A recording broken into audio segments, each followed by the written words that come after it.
Hi, you're on the Reddit Confessions channel. And it all started with the sound of vacuuming. Not shouting. Not cheating. Just vacuuming. It was 6:43 a.m. I know that because I looked at the clock when it started. She was vacuuming the bedroom carpet around my feet while I sat on the edge of the bed, half dressed for work, holding a sock I couldn't remember taking off. No, good morning. No, excuse me. Just the low, mechanical were rolling over my toes. I said her name once. She didn't hear me or didn't care. I said it again, louder. She waved one hand without looking and kept vacuuming. Like I was furniture. Less than furniture, honestly. At least we dust the bookshelf. That was the exact moment something shifted in me. Not anger. Not heartbreak. Just stillness. Like a realization that had been stalking me for years finally sat down beside me and whispered, "You don't exist here anymore." And the truth was, I hadn't existed for a long time. Not really. For the past 2 years, I had become a ghost in my own home. She talked at me, not to me. Laughed at texts while I made dinner. Changed her hairstyle and didn't bother telling me why. Posted filtered pictures with captions like, "Solo life suits me." Even though I was sitting next to her on the couch, I never saw her cheating. I never caught her kissing anyone. But I felt it. The emotional exit wounds she left every time she walked into the room and made me feel like a stranger in my own life. That morning, I didn't say anything dramatic. Didn't write a letter. Didn't slam the door. I just waited for her to finish vacuuming. Then I stood up, took my work bag, walked out the door, and didn't come back. No credit card trail. No text. No update. I disappeared like a forgotten tab she closed on her phone. And for the first time in years, she noticed me. But by then, it was far too late. I thought walking away would be the hardest part. Turns out, the hardest part was realizing no one tried to stop me. Not that day. Not the next. Not even a week later. No calls. No messages. Not even a passive-aggressive post on her Instagram story. Just digital silence. Like I had finally matched the emotional void I'd been living in. And in a strange way, it felt like peace. The first 3 nights I stayed at an old roadside in 2 towns over. It had damp wallpaper and a buzzing vending machine, but I could breathe there. I turned my phone off completely and left it in the glove box. I didn't shave. I didn't check my email. I just sat with myself. The version of me that had been slowly dying behind fake smiles and dinner table nods. I started writing things down in a notebook. Not because I had a plan, but because I didn't want to forget what it felt like to finally be real. By day 4, something happened. The hotel manager, a guy named Miles with a beard like a cactus, handed me a folded note at the front desk. "Woman called here looking for you," he said. Didn't give a name. Just asked if anyone had checked in alone. Looked tired, wore sad eyes. My stomach dropped. Callie never used to notice when I changed my haircut. Now she was calling random hotels? I asked him what he said. He shrugged. Told her nobody matched that description. Figured you'd want it that way. That night, I walked to a diner across the street and sat at the corner booth. While I ate eggs I didn't even want, I watched my reflection in the window and wondered if I was mourning her or mourning myself. A part of me still wanted her to call me and say, "Come home." I was wrong. But a louder part, the one that had been silenced for years, hoped she was panicking. Regretting. Finally feeling the emptiness she'd been pouring into me. On day 6, my best friend Rory emailed me. Not texted. Emailed. The subject line said, "She's freaking out." I didn't open it right away. I just stared at those 3 words on the cracked screen of my old tablet. Then I read it. "Bro, she's losing her mind. Said you left a photo on the table? She called your mom. She called my mom. She even asked around at your old job. What did you do? She looks like she hasn't slept. First time in years I've seen her cry, and it wasn't about a ruined dress or bad lighting. Just thought you should know." I closed the tablet and pressed it to my chest. Not because it made me happy, but because it finally made me feel seen. The woman who vacuumed around me like I didn't exist was now unraveling, trying to track me down. But I wasn't ready to be found. Not yet.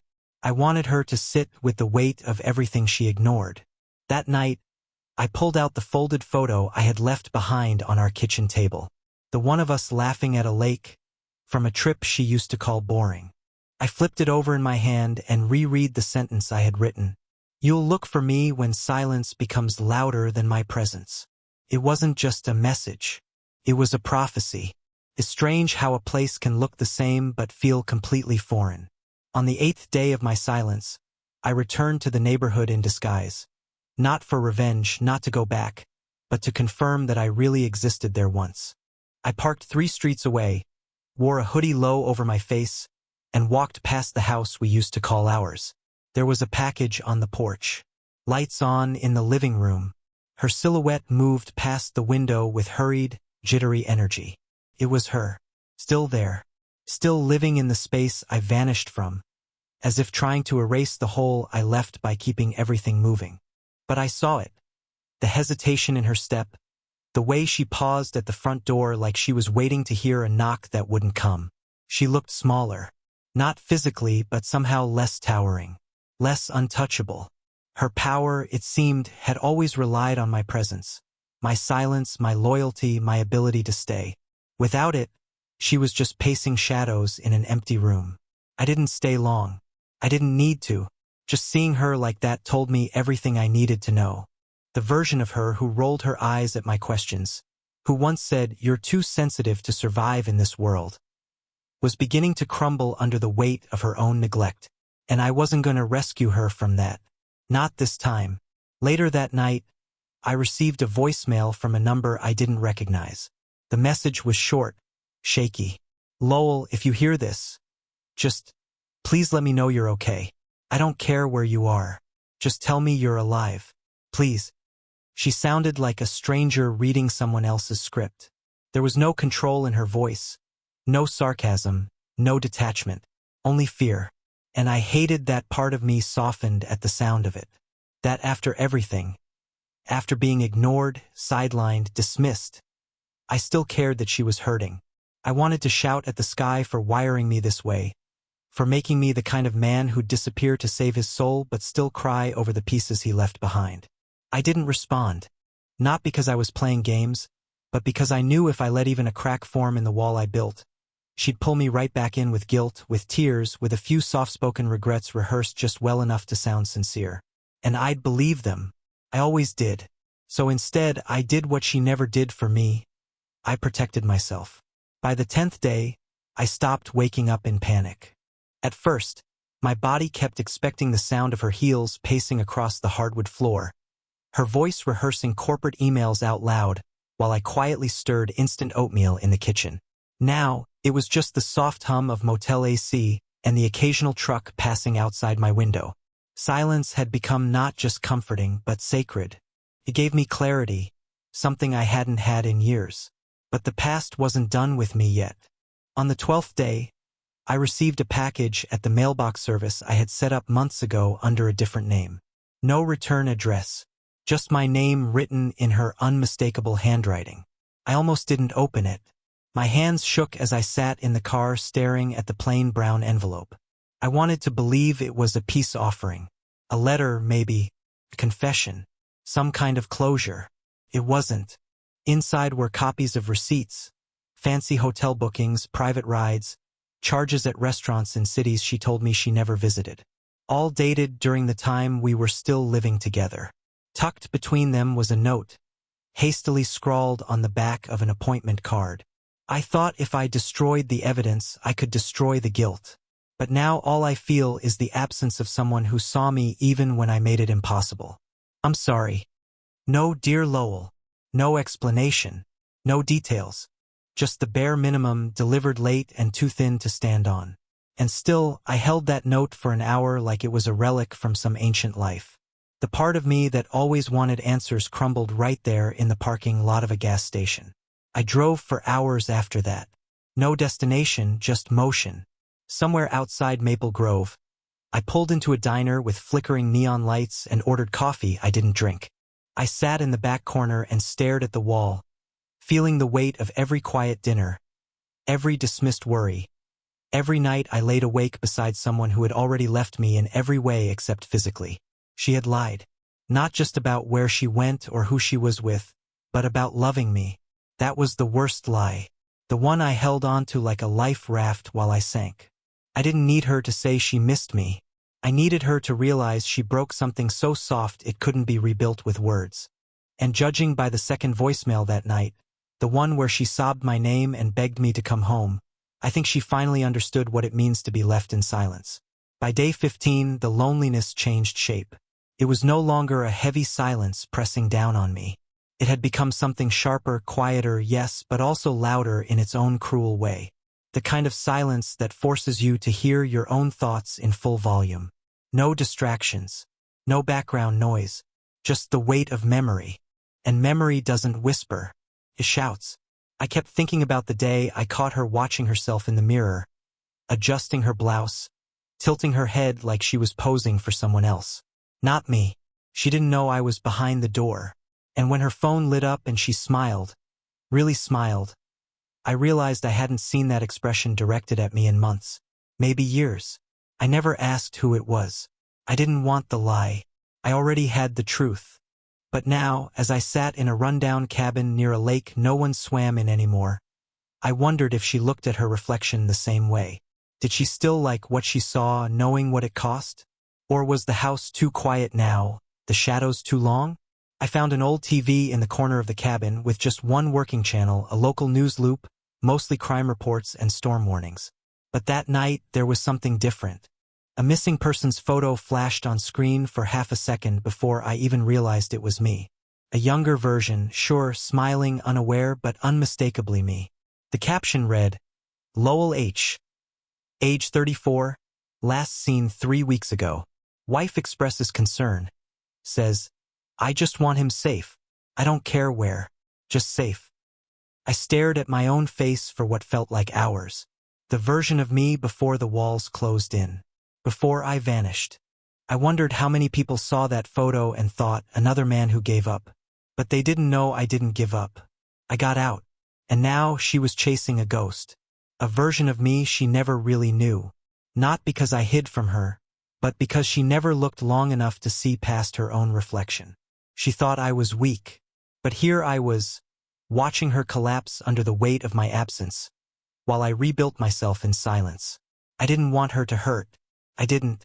But I couldn't deny the bitter satisfaction I felt watching the story finally shift, and knowing that now, she was the one living with questions. I hadn't spoken to another human being in nearly a week. Not really. A few head nods at gas stations, a thanks here and there, but no conversation. No one calling me Lowell. No one asking how I was or where I'd been.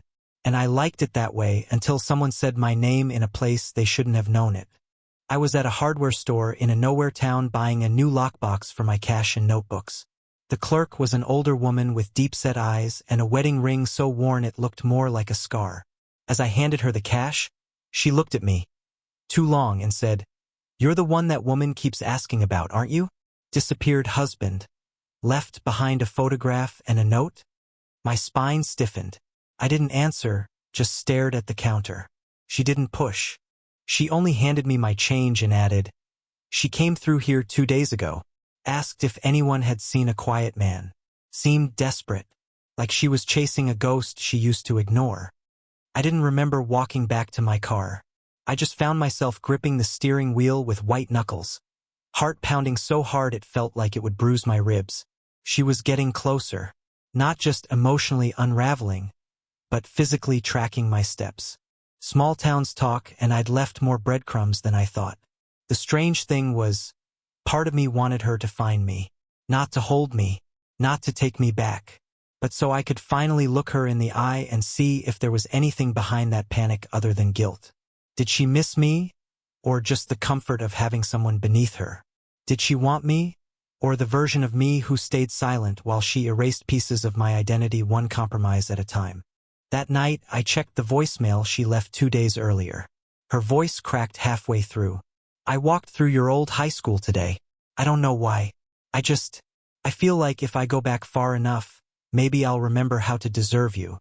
I wanted to scream, not out of anger, but because that sounded too close to the woman I waited years for. The one who never showed up when I needed her most. But memory is not enough. Love that arrives after the damage is done isn't a gift. It's a funeral. And I wasn't ready to bury myself in her arms again. Not yet. It happened on the 18th day.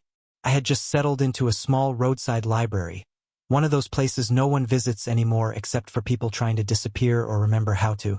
I was flipping through an old travel journal someone had donated when I heard the front door chime. I didn't look up at first, but I felt something, a shift in the air. The way you feel a storm before you see the clouds. Then a voice, soft and anxious, asked the librarian, "Has anyone come in here alone recently? Medium height, scruffy beard, quiet eyes?" It was her, Callie.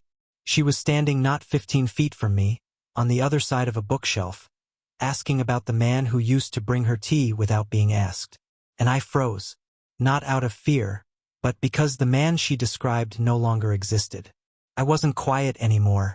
I was silent. I wasn't waiting anymore. I was watching. I didn't move, didn't breathe. I just listened as she rambled something about, "His name's Lowell, he left behind a photo, and I think he might have come through this area." The librarian gave a non-committal hum, said she'd seen lots of travelers lately. Callie thanked her and stepped outside. I stayed hidden behind the shelf until I heard her car start and pull away. Only then did I allow myself to exhale. My legs were shaking, not from fear of being caught, but from the unbearable mix of emotions colliding in my chest. She had come so close, and I had let her walk away again. But it was what she said next that burned itself into my brain. She left another voicemail that night. "I don't know what I'm doing. I thought if I chased hard enough you'd stop running. But maybe you're not running. Maybe you're just free. And maybe I was the one doing the running all along, from responsibility, from you, from the version of myself you kept believing in." There it was, the truth I had waited years to hear, spoken not through excuses or accusations, but through vulnerability. And it gutted me. I sat with that voicemail on repeat, again and again, until her voice sounded like a stranger's. I didn't cry, couldn't. I was too numb, or maybe too afraid that if I cried now, I'd start remembering the love I spent years trying to salvage. But one thing was becoming terrifyingly clear. This wasn't just about escape anymore. This was about deciding whether I wanted to be found. I stayed in that little library until closing time, staring out the window where her car had been. The sun was setting behind the trees, casting long shadows across the shelves.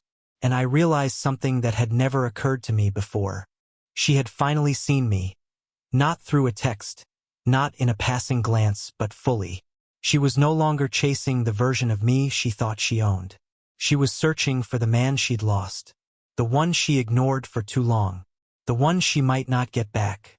But here's the twist. I wasn't angry anymore. That night, I walked down to the lake behind the cabin. The water was still, reflective, almost unnaturally calm. I took the photo I'd carried all this time, the one I left for her on our table, and burned it. Not out of hate, but as a signal to myself. I didn't need reminders anymore. I didn't need proof. I had lived it, and now I could let it go. The next morning, I drove to a coffee shop in a nearby town, used their Wi-Fi, and opened my email for the first time in weeks. The inbox was flooded, but one message stood out. It was from her. No subject line, just a single sentence. "If you ever want to talk, not to fix us, not to undo the past, but just to tell me who you are now, I'll be here." And for the first time, I didn't feel pressure. I didn't feel guilt. I felt choice. So I replied, not with a love letter, not with a plan, just a photo of the lake and the words, "I'm not lost anymore.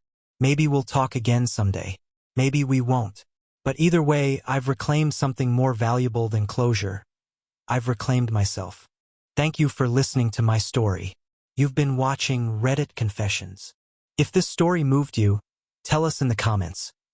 What's a moment in your life when silence spoke louder than words? Don't forget to like, share, and subscribe. We'll see you next time.